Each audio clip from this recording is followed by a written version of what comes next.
Hello, everybody. Welcome to Making the Light Fantastic. This is part one of our four-part series. And I thought the first thing we should do is Rory's introduced himself already. My name is Declan. I'm the training program coordinator for ETC. And before I joined ETC, I was a freelance lighting set and projection designer. So I thought we'd just take a little bit of time and have a look at the topics that we'll cover in the four different sessions so you can sort of see that our path that we're going to be taking through the next four sessions. The first one, part one, which is today's session, is really just an overview of the broader lighting design concepts and ideas and things. There's a little bit of history of lighting thrown in there just for good measure, and that will all tie up as we go through. We won't spend a lot of time on that. But today is really just a session to introduce you to some concepts. So Making the Light Fantastic has come about. We created a set of posters, which you probably saw when you signed up for the course. There was a folder that you could download, and we have a set of 8 posters which have been created for educational institutions, schools, colleges, anywhere where there's people who are interested in lighting, want to learn a little bit more about lighting. We have a set of 8 posters. Feel free to download them. There is also a link which we'll give you at the end of the presentation that you can click on and sign up, and we'll actually post a hard copy of the posters to you if you're not able to download and print them yourselves. And this session is basically built around that series of posters, and they cover everything from why we do what we do to how we do what we do. And we'll have a little bit of time looking at the art and the craft, as well as the tools that we use as lighting designers to help us put our shows together. Part two, which is happening on Thursday this week, we'll take a look at the different kind of lights that are available. We'll spend a bit of time looking at the different positions we can put them in, sort of lighting angles, and how each choice you make through the different instrument that you choose, as well as where you decide to put the light and how you choose to focus it, can actually have dramatically different results on stage. So that's our part 2 session. Part 3, which happens next week, Tuesday, at the same time, we take a little bit of a deep dive into color. I think color is one of the most exciting parts about lighting design, and it's something that I'm really passionate about. So we're going to spend a whole session just looking at color. We'll have a look at some color theory, how color works, and some tips and tricks to choosing colors, how we've moved from using gels into switching to LED lighting. So I think that should be a really good session. And the last session, which will be on Friday next week, part 4, is where we'll basically put everything together. And we'll tie everything we've done in sessions 1, 2, and 3, pull them together. I'll walk you through the basic sort of plan, how you can plan out your designs, how you can put something together. And I'll certainly show you my method of working. Of course, it's not the only method. That's one of the great things about lighting, is that it is an art, and each designer is their own artist. We each have our own style and our own way of working. And hopefully these sessions will give you a little bit of insight into one possible approach to lighting design. So we're going to jump right in, and we'll start with some history of lighting. And I'm sure this type of picture is not unfamiliar to you at all. It's probably something that comes up as soon as everybody talks about history of lighting.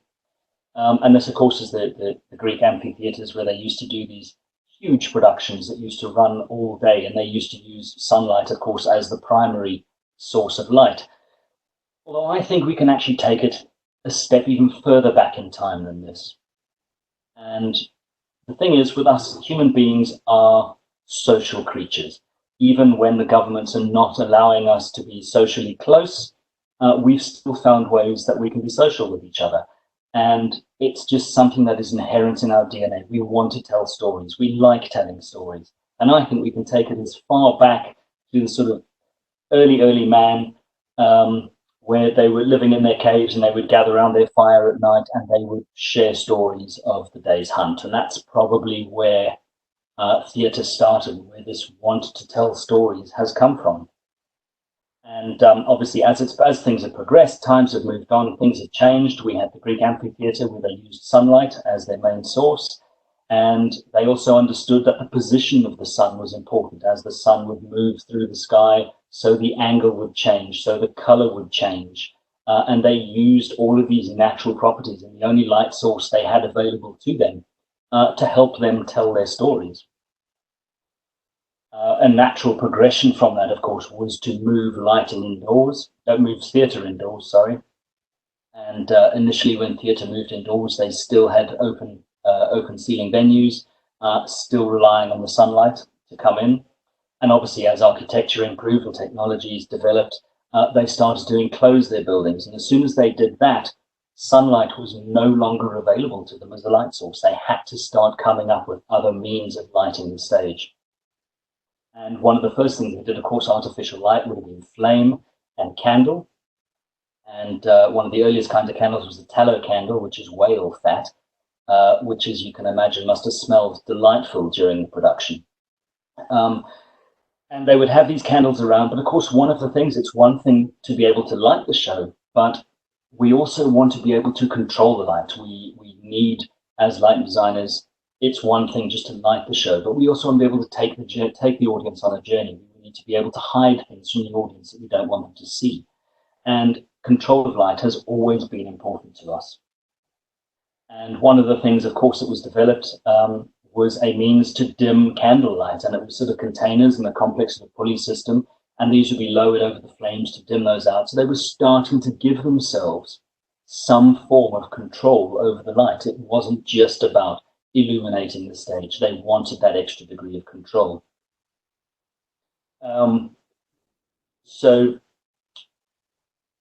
Things have sort of naturally progressed all the way along. And obviously, once technology moved on again from candles and open flame, we moved on to gas lighting. And gas lighting was a huge leap forward. And in fact, there's a fabulous book. If anybody's interested, I will look out for the link and I will post it to the website afterwards. But there is a book called Lighting in the Age of Gas. And it's a really, really fascinating read on how gas lighting developed. And it started out initially as being footlights along the front of the stage. And so that developed as technology improved. They would start to run pipes all over the building with complex valves that they could turn on and turn off to control the lighting and focus at different parts of the stage. In this image, we can see that the gas light was running up the side of the masking flat at the side of the scenery. And actually, gas lighting got quite advanced. They were able to use different combinations of gas to develop different colored flames. So they were starting to introduce color into their lighting as a means of, another means of control. So it was no longer just about intensity. They now had intensity control. They now had color control. And as the gas installations developed, so they also developed different angles. So initially, gas lighting would have started out at the front of the stage as footlights. And over time, as this developed, it became, they introduced it as more of a side light and a quality because they could appreciate the different types of quality that the light in the different positions would give off. The natural progression from gas lighting led on to something called limelight.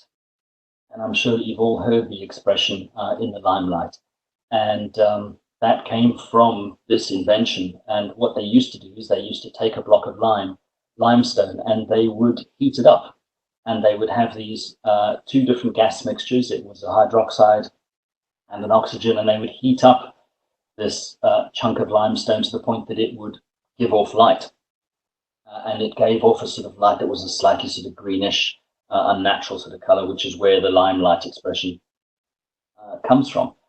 And then obviously this was developed further, and they realized that they could introduce optics into the system. So they now had a means of controlling the light beam even more. So they started introducing focusable light, which was a huge leap forward in terms of what we were able to do. A useless little fact for you. The gentleman who invented limelight had an assistant, and his assistant's name was Bram Stoker. And that's the same Bram Stoker who actually went on to write Dracula. So there's very clearly a history of lighting people wanting to write books. And that actually segues me in quite nicely into the fact that along with our poster series, There is also going to be a booklet that we release. It's in the final stages of edit and layout at the moment, so that will be available for release soon. At the end of the presentation, there'll be another link which we can show you where you can actually let us know if you're interested in receiving a copy of the book. It'll be an ebook only, so as soon as it's available for download, we'll let you know. And you'll be able to download that book that sort of ties all of the posters and this presentation all together. So moving on from the sort of limelight, technology, of course, kept moving forwards. Things kept changing. Electricity was the next big thing that came in. And of course, with electricity came the electric light bulb. And here you can see the image there. That's one of the original carbon filament electric light bulbs, a really, really early prototype of where we're at. And once they realized that electricity could be used to create light, it just opened up a whole new world for lighting designers. It changed the way that we were able to practice our craft. And obviously through the years, the design of the light bulb has changed. We went through tungsten lamps. We then introduced the tungsten halogen lamp, which some people still refer to just as halogens. And obviously the latest kid on the block are LEDs, and that's been a huge shift in the way that we do lighting now. Obviously there's been other light sources in between. We've had fluorescent, neon, various discharge sources. There's been a huge development of these light sources all the way through, and all of them have enabled for us to improve the way we tell our stories, change the way we light shows. They're all more tools in our toolbox, or more sort of paintbrushes in our artist's kit, if you will. So as lighting has developed, so the craft of lighting design has developed too. When we first started, there was no such thing as a lighting designer. When electric lighting first came in, it was often the master electrician who would act as the lighting designer, and he would set up the lighting according to the director's wishes. So the director would want a light downstage left, the master electrician would rig the light if needed and focus it there, and that sort of slowly but surely developed into this art form that so many of us are fortunate enough to practice today. So here you can see this is the Paris Opera House. They used to be a full gaslight theatre, and they were changed to electric lights. And here you can see it was the first time where they actually had overhead lighting battens on the stage. And again, it changed the way we see things. And when we get into parts 2, we'll have a look at how the different lighting angles can change things and how the impact is and what that conveys to the audience. But this was the start of modern lighting design. And all along through this process, control of light has still been important. Whichever light source we use, whether it's tungsten, whether it's a discharge source, whether it's LED, control for us is still important. So developing alongside the lighting instruments has been the control side of things as well. And the image here on the left that's just popped up is an old form of dimming, and these were sort of saline dimmers. And basically you had huge electrodes that were dipped in and out of a saline solution, and that would conduct electricity. Not the safest system, so thank goodness, along with all of these developments, safety has been a primary factor as well.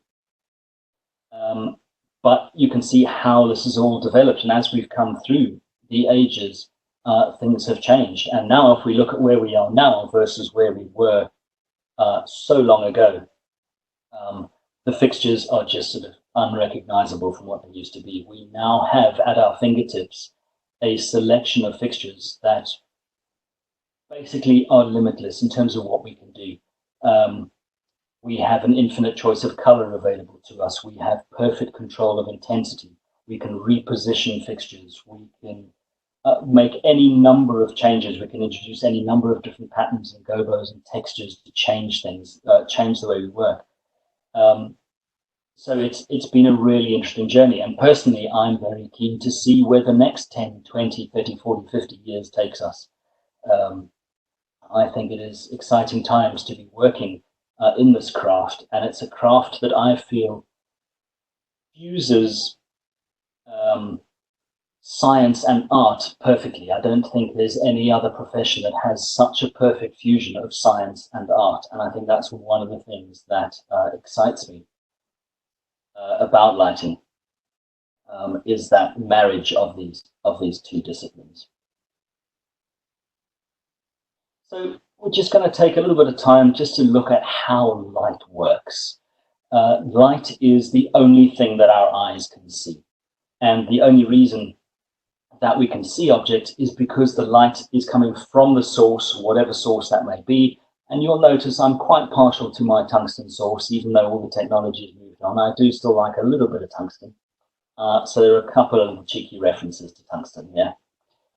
So the light will travel from the source to the object, and it's that light bouncing off the object back to us that enables us to see things.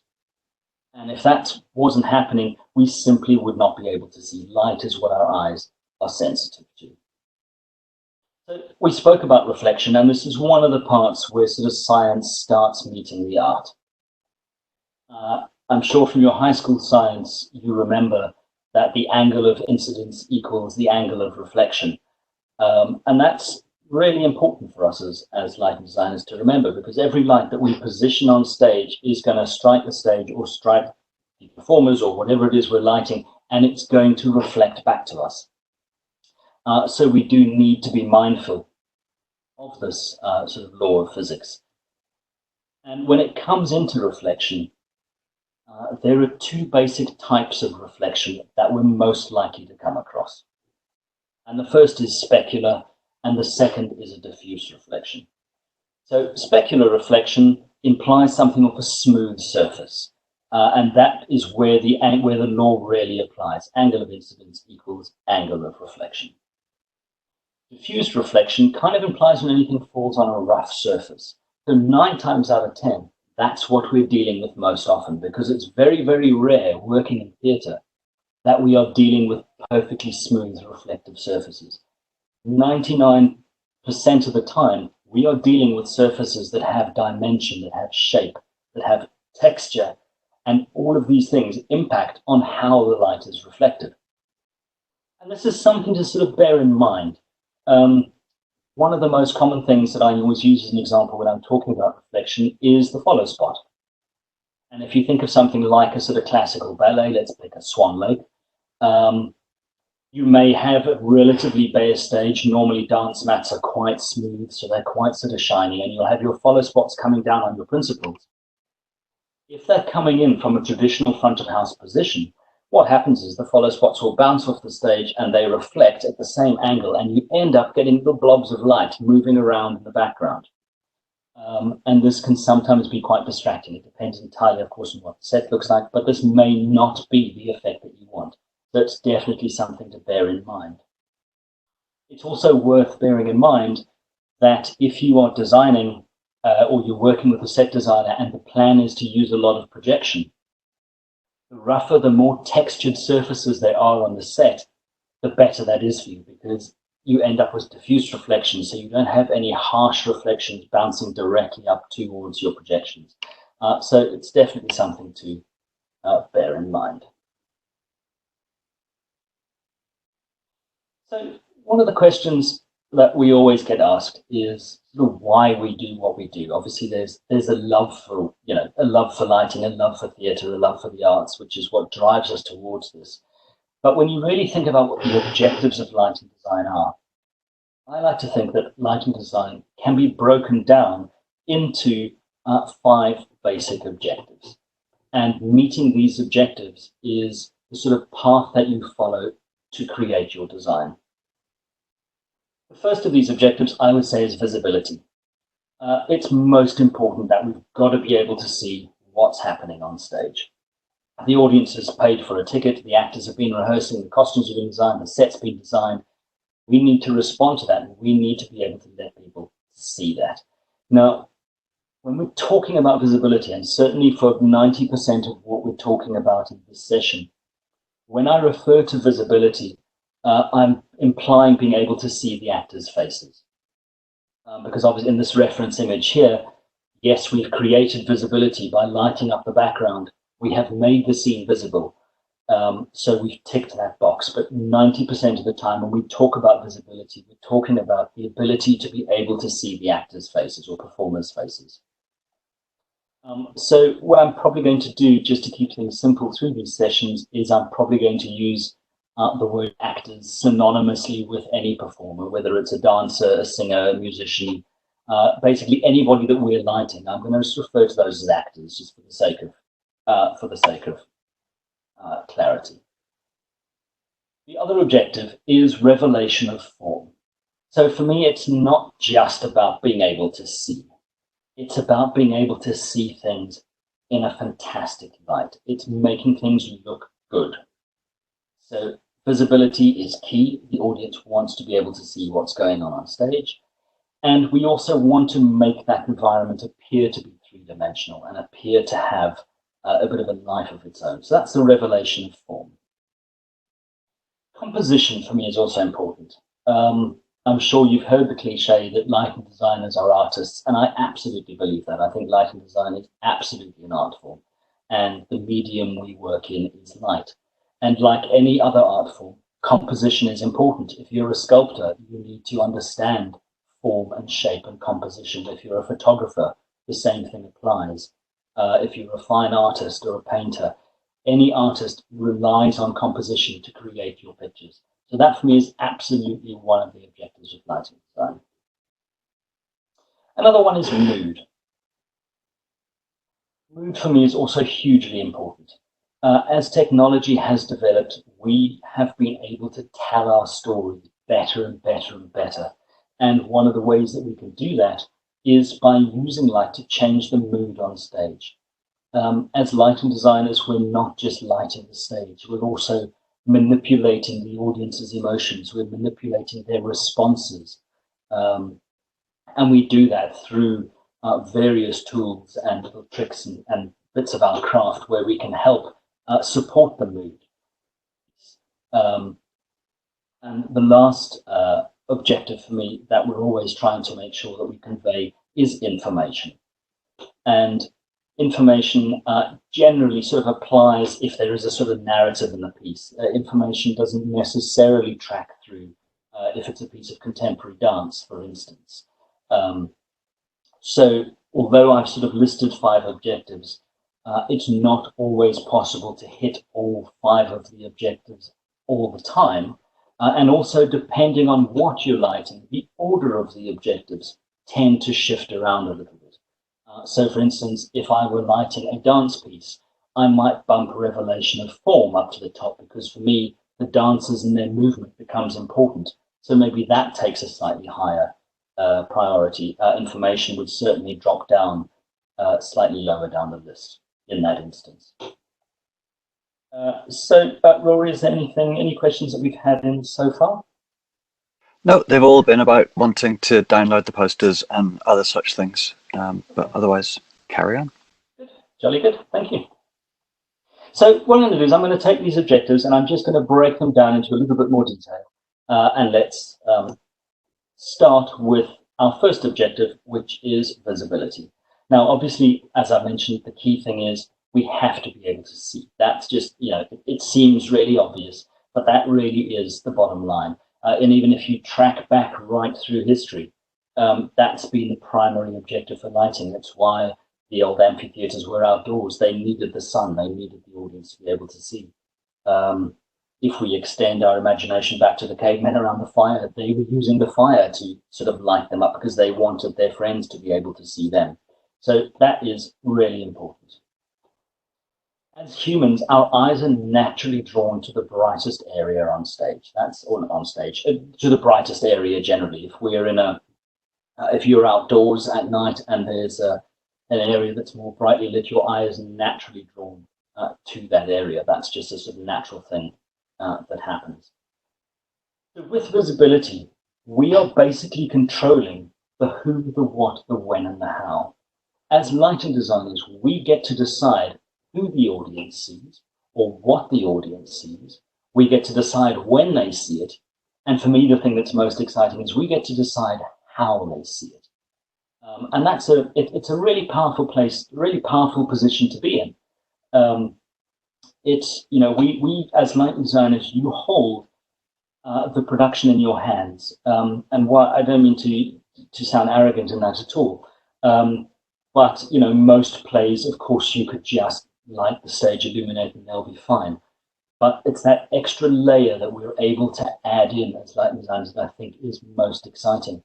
And there's a lovely expression that says, you know, 90% of people probably won't notice the lighting, but 100% of people will be affected by it. And I think that's really true.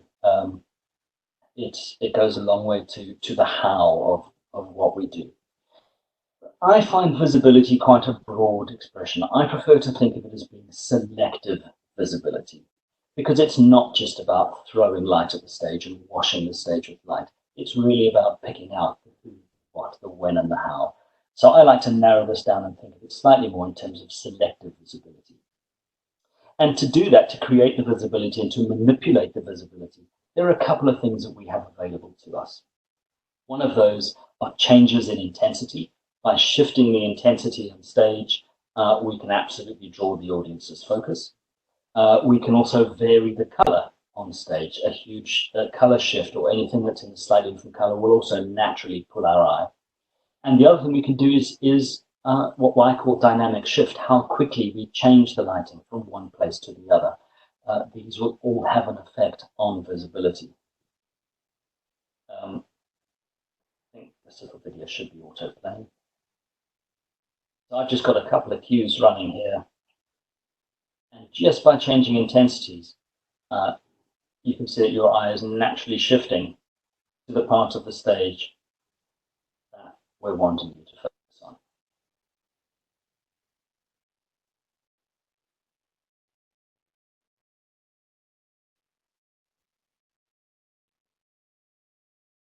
If we consider color variation, now while the picture that's here is quite extreme, it absolutely goes to prove the point. The first thing that your eye was drawn to was that little splash of color that's happening in there. And that same sort of concept applies on stage.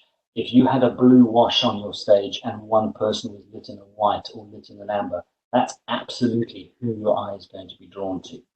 And if you have a look at this example here, it's exactly that. You have the ladies in the background, but your eye's absolutely drawn to the lead singer down the front. She's in a different color. She has a little bit of front light on her, so she's popping out of the background. And that's subtle shifts in color and a little bit of an intensity change, and your eyes absolutely knowing where to focus.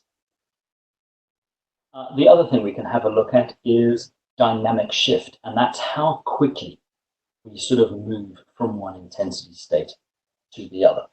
So there are a couple of things here. So there's some quick little snap changes.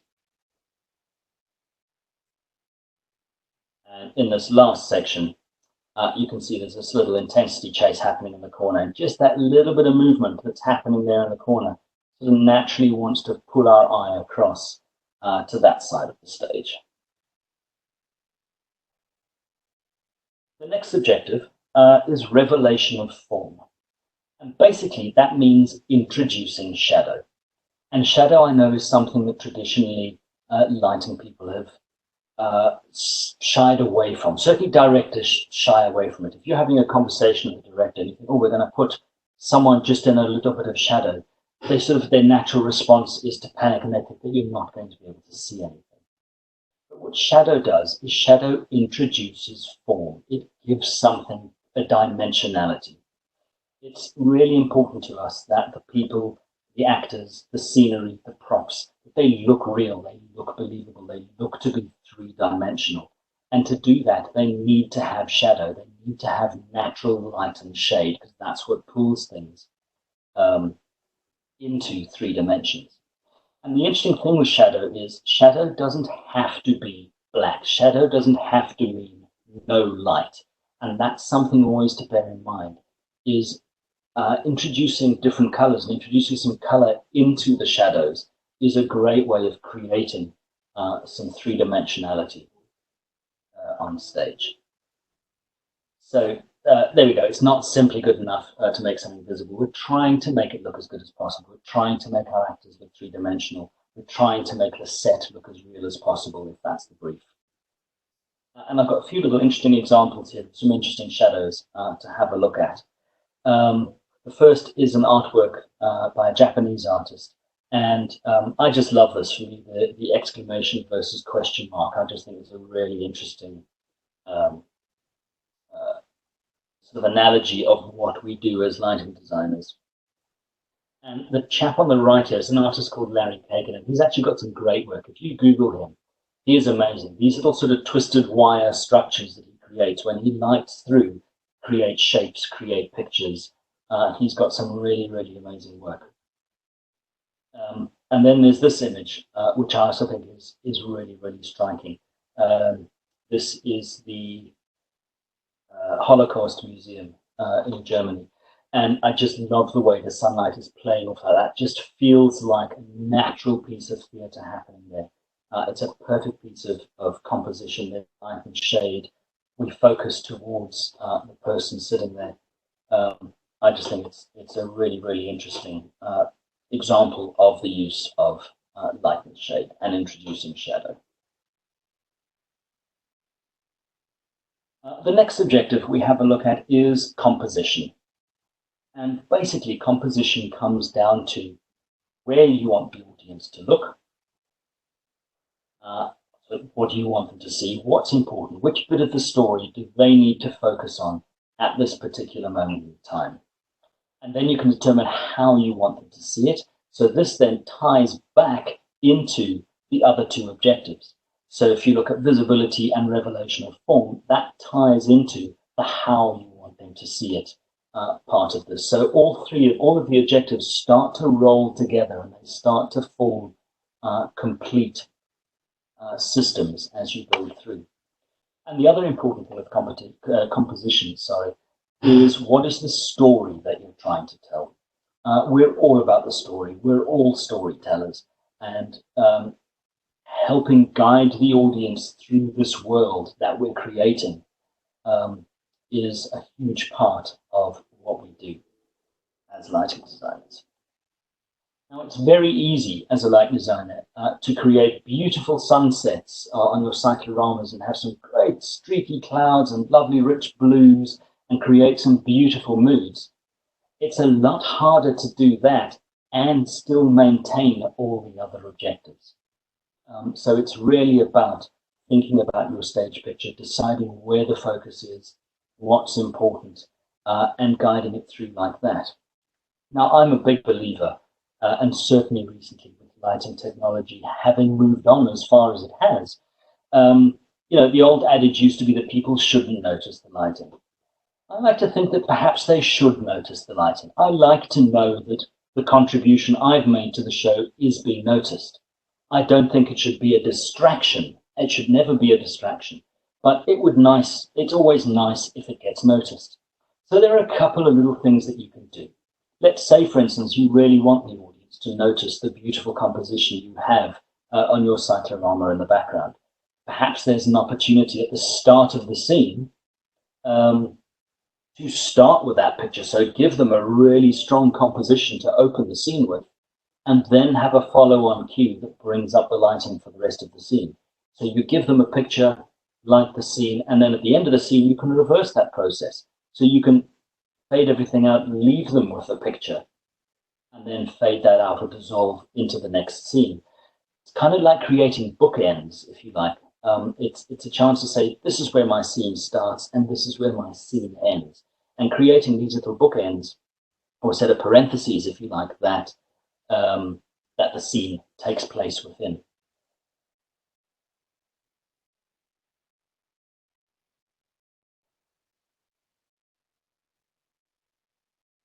So just a couple of other images that I was able to find in terms of some composition. This one here was actually, I would call this a happy accident. This was part of a dance festival, this piece, and I was just resident technician at the venue. I wasn't attached to the production. The production didn't have a lighting designer touring with it. And as part of the rig, I just grabbed a couple of lights and I sort of dumped them on the front of the stage. And look, I don't know what we're going to do with these, but we'll see what happens. And at this moment, where they all sort of lined up and started doing this routine with the arms, we just happened to try those channels, and straight away we had a bit of a happy accident take place there. And I'm a big fan of happy accidents. Sometimes you discover things that you weren't expecting. I find often happy accidents happen during your focus session. So you've hung up the lights, and they're all sort of just pointing in random places at the moment because you haven't actually set them for the scene yet. And as you're sort of flashing through the channels, one light just happens to streak across a piece of scenery in a way that you weren't expecting. And that just gives you a whole new idea of something else that you're able to do. So I'm a big fan of the happy accident. I'm also a big fan of planning, of course, and having an idea of the arc of your design and where it's going to go. But always be open to some surprise results. And just a couple of other examples there of some images.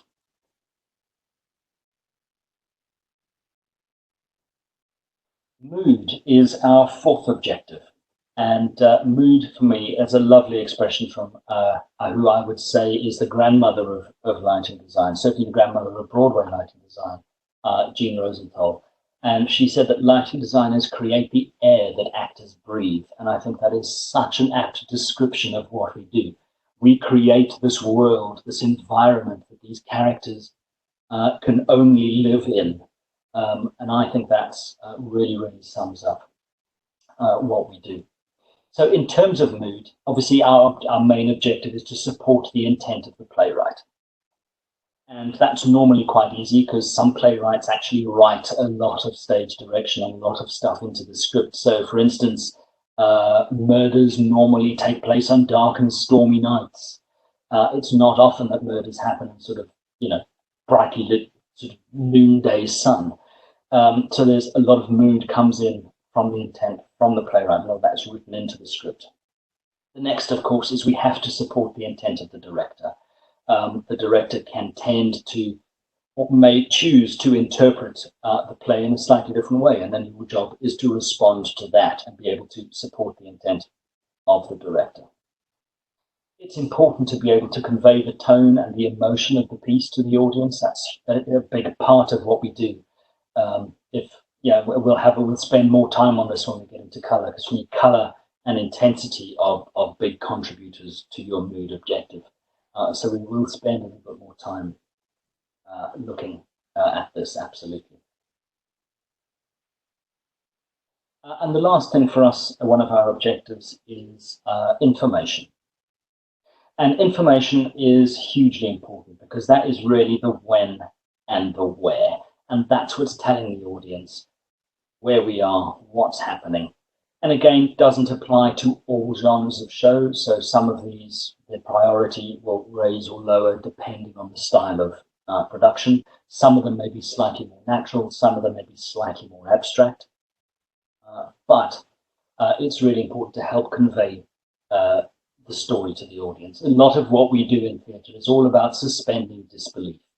It's about bringing the audience into this world and transporting them somewhere else and helping them to believe this world that we've created. So when we talk about the when, the obvious thing, of course, is period. When is the play set? And if we're doing what we call a period piece and the play is set 300 years ago, electric lighting may not have been a thing. So we may have to make choices in our design that help to convey that to the audience. The period is important. The time of year is also important to us. We can tell the audience whether it's spring, summer, winter, autumn, all through our choices of color, our choices of intensity, choices of angle. They're all really important. And we can keep narrowing this field down even more. And we can even convince them about time of day. Is it morning? Is it afternoon? Is it evening? Is it dusk? Is it sunset? Do we track the time of day through the piece? Is there a lovely sort of passage of time that happens? I saw a fabulous show, or images of a fabulous show years ago, where the play was scripted to take place in the sort of evening and then the next morning. And what they chose to do is they actually split that out and they took the metaphor one step further. And they had evening was set in summer and the morning was set in winter because the morning was a slightly sort of sadder um, portion of the play. So not only was there a shift in time of day, but there was also a metaphorical shift in the time of year.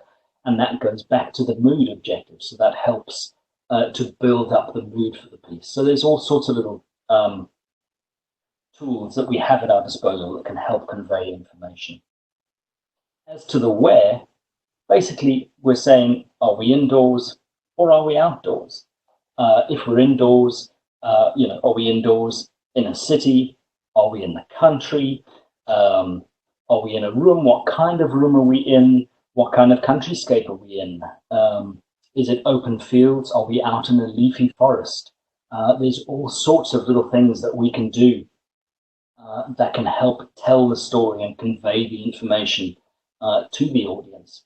And I think one of the expressions that probably strikes fear into the heart of the lighting designer is that expression, oh, we won't have any scenery, we'll just do it all with lights. And as terrifying as that often is, it's also such a fantastic challenge because just with light, you get to take the audience on this incredible journey through the time of day, through the time of year, through indoors, to outdoors, to all these different locations, just with little subtle changes of light. So those are our 5 objectives. Rory, are there any questions that we should take at this time? Yes, two quite philosophical ones. One is originally from Jack. He says it was touched on slightly with selective visibility, but do you think that shows are being overlit these days, especially with the advent of broadcast shows? And do you think there's a loss of lighting integrity due to that live recording? Ooh, good question. Thanks, Jack. So yes, the first part of your question, I would say is absolutely yes. I do think that shows are tending to be overlit these days. We've always wanted a brighter light, and lighting has got progressively brighter. Every new fixture that comes out is brighter than the one before.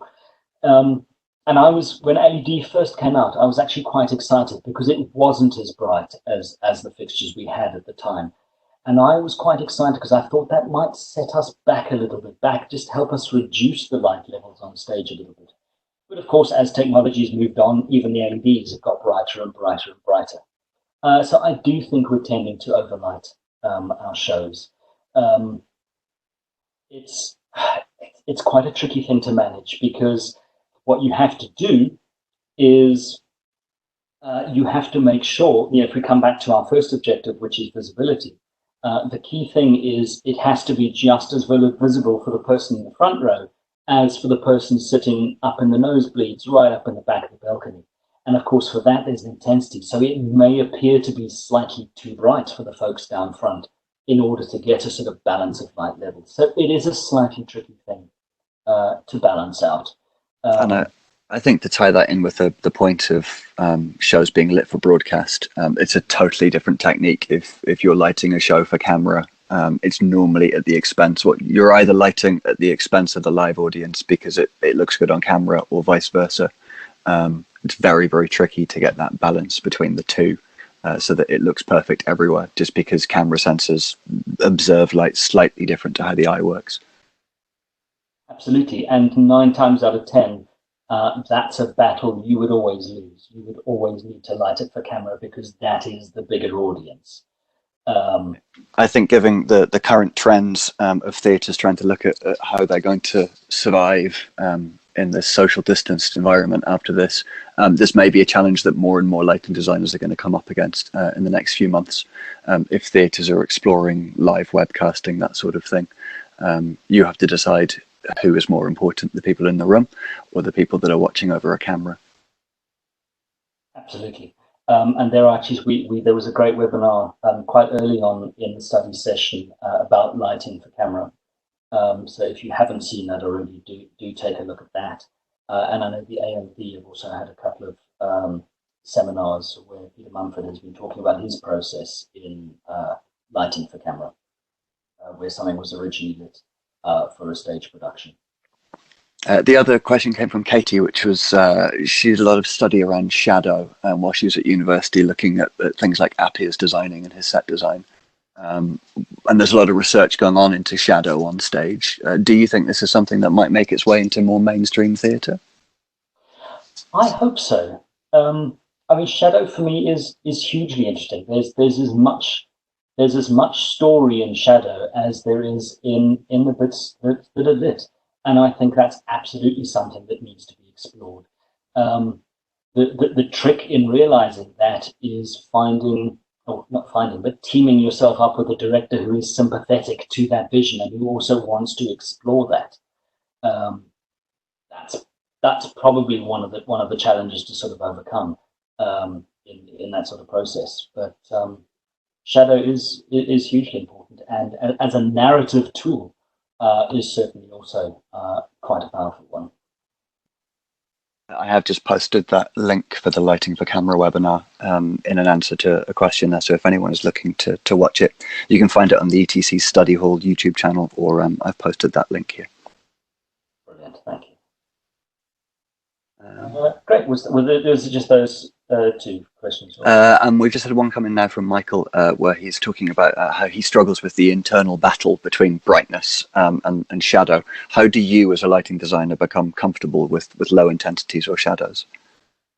So the thing is, for me, with brightness is, as lighting designers, I'm not really concerned about how bright a light is.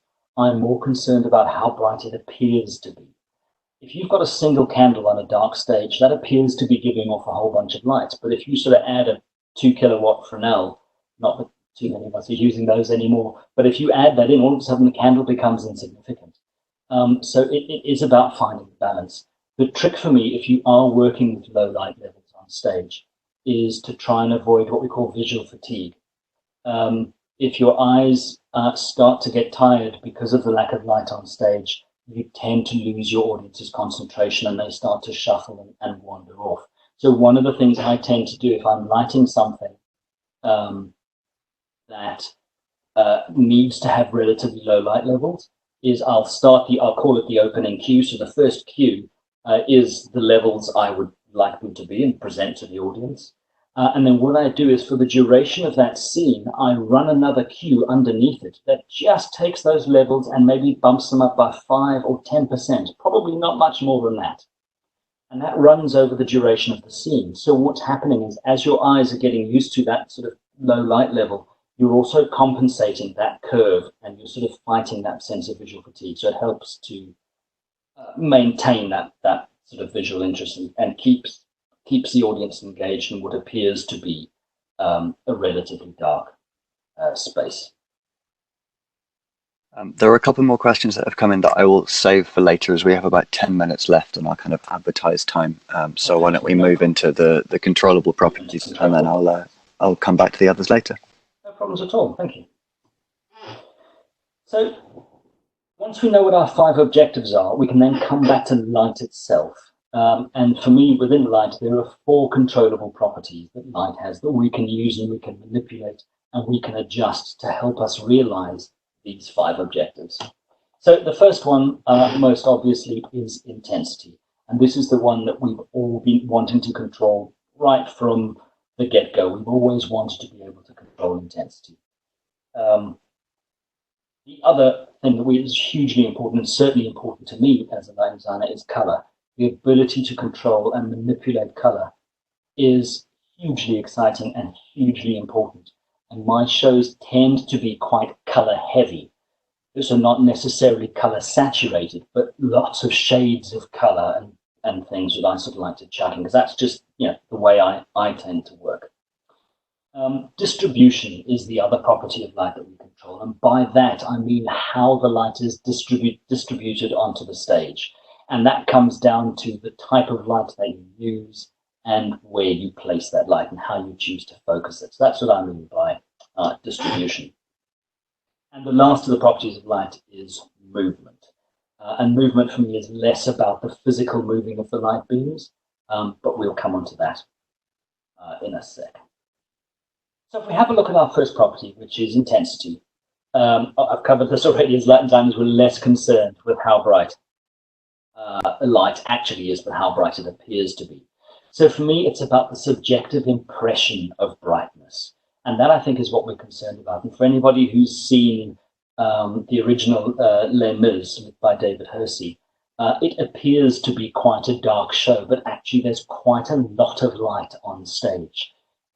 So that's, one of the little tricks that he uses there. He creates the illusion of darkness, which I think is really exciting.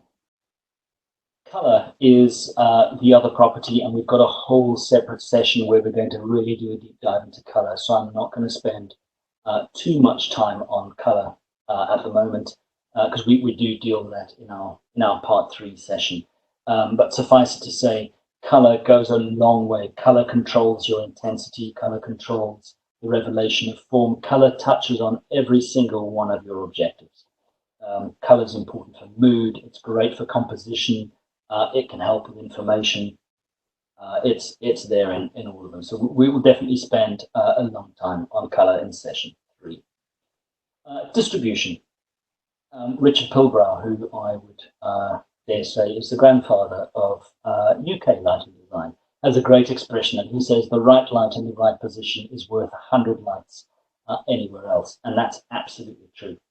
And when we talk of distribution, we're talking about the type of light, where it's placed, and how it's focused.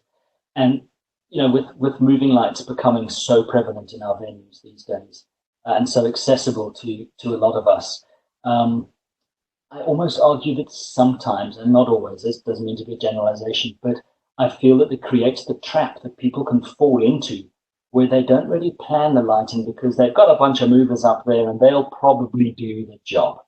And that for me is a really dangerous hole to fall into.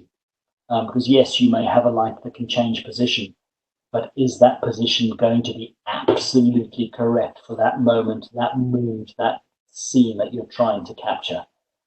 So it's absolutely worth thinking about. And the last of our controllable properties of light is movement. And for me, movement is how we transition from one lighting state to another. So movement, I suppose, is time, is perhaps another way that we can describe it. And of course, we can have instant changes where we're bumping or snapping from one lighting state to the other, or we can do more sort of gradual crossfades, where we're slowly fading from a sunrise to a morning, from morning to afternoon, afternoon to sunset, sunset to evening. And again, just a couple of examples here. Is this running?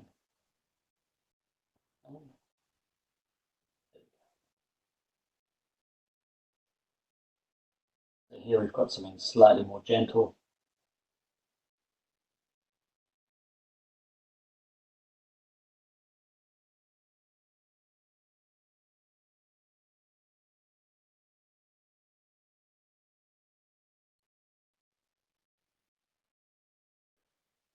So those are our 4 controllable properties, and we take those 4 properties, and on every objective that I'm trying to achieve, I take each one of these properties and I see how that best suits that objective. So if we look at our first objective, which is visibility, I take visibility and I say, right, the first thing I control is intensity. Well, that's great. The more light there is, the better it is to see. Not always. That's a generalization. Sometimes you'll find yourself in a situation where there's so much light on stage that actually you don't know where to focus. And sometimes the answer to visibility, to actually help you to see something, is to take a light out. Sometimes taking a light away is just as important as adding lights in. Color is hugely important with my visibility. The darker the color, the less light, the less visibility there's going to be. But the flip side of that is a nice, strong, saturated color maybe really contributes to the mood of the piece. So you can take these 4 properties, you can roll them into your objectives, and you can just work down the list, and you can slowly start to build up your lighting pictures if you sort of follow this template. So that's kind of brought us to the end of that section, to a little sort of, and if there's time for a few more questions, Here are a couple of links. So if you haven't already been to Study Hall, do pop on there. There's great webinars and training programs happening all the time. Of course, we've got all our normal video tutorials and things happening. And if anybody wants to sign up, if you haven't been able to download the posters or you would like a hard copy of the posters, it's a bit of a long website link, I'm afraid. Sorry about that. But if you click on that, there's a form you can fill in, and as soon as we're all back in the office and things are back to normal, we'll be able to send you some posters. Rory, you said you had a couple more questions. Yes. The first one, I think we cover this later in the series a little bit, but we could touch on it now, which is from Christian, which is, how do you deal when you have a low amount of fixtures? Okay, great question. And that's something that we come across all the time. And for me, I've got a couple of little tricks up my sleeve, and we'll definitely be covering these in the next session. But basically, what I do is I start with my objectives. And obviously, the first, let's assume we're lighting a play. The first objective is visibility. So I'm going to make sure that I put fixtures in the position that at least gives me the visibility. And the next one for me is revelation of form. I can see them, great. Can I make them look as good as possible? Yes. And that's sort of how I slowly build up and increase my design as I take those 5 objectives and I hit them in their order of importance and make sure that I place lights in such a way that gives me that flexibility. We'll absolutely be going into this in more detail in session 2 and session 4, but hopefully that's enough of an answer for you for the moment.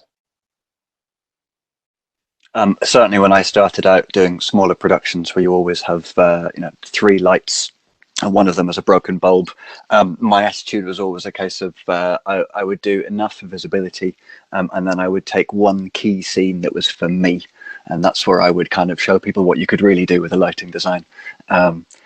But I don't feel whether I would still do that nowadays. But yeah, it's just a kind of a case of that one scene, that will be the special one. That will be the one where everyone should go, oh, that was the lighting. The other question is from Carla, which is, any good books? Absolutely. So many good books. There are the obvious ones. Any of the books by Francis Reed or Richard Pilbrow are really good. There's a wonderful book called The Light Fantastic, which is written by a German lighting designer called Max Keller. And there is an English version. It was originally in German, but it has been translated. Fantastic book, really, really good.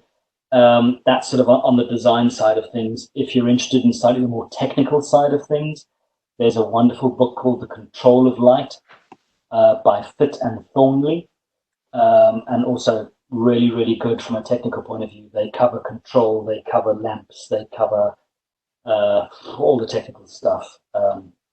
So depending on which sort of style of book you're looking for, that would be my sort of starting point. So while I'm looking, I'm going through I've got my books in front of me. I'm just quickly scanning titles. If I see anything else that jumps in, I'll let you know. That jumps out, I mean.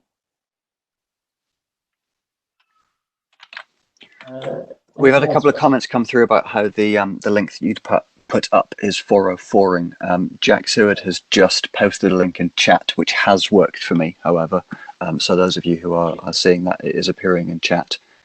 It's missing the .aspx on the end. Apparently that is all that was missing. Thank you for that. So again, the posters were available as a zip download as you entered this webinar. So it may well be that if you sign out and sign back in again once the session is over, that may well pop up still on the left-hand side of the login page. It's the downside of not knowing that there's a download link until you're in the room and then you can't get at it. And those posters will be available in every session. So if you haven't got to them today, they are part of the download pack for the other 3 sessions as well. And just a little bit of a teaser, with our next session, there'll be an extra little tidbit for you to download, which I will reveal in the next session, but hopefully that is a tantalizing enough teaser to keep you excited. Great. Well, thank you very much, everybody, for attending. It's been really good having you here. And we look forward to seeing you all on Thursday and then again next week.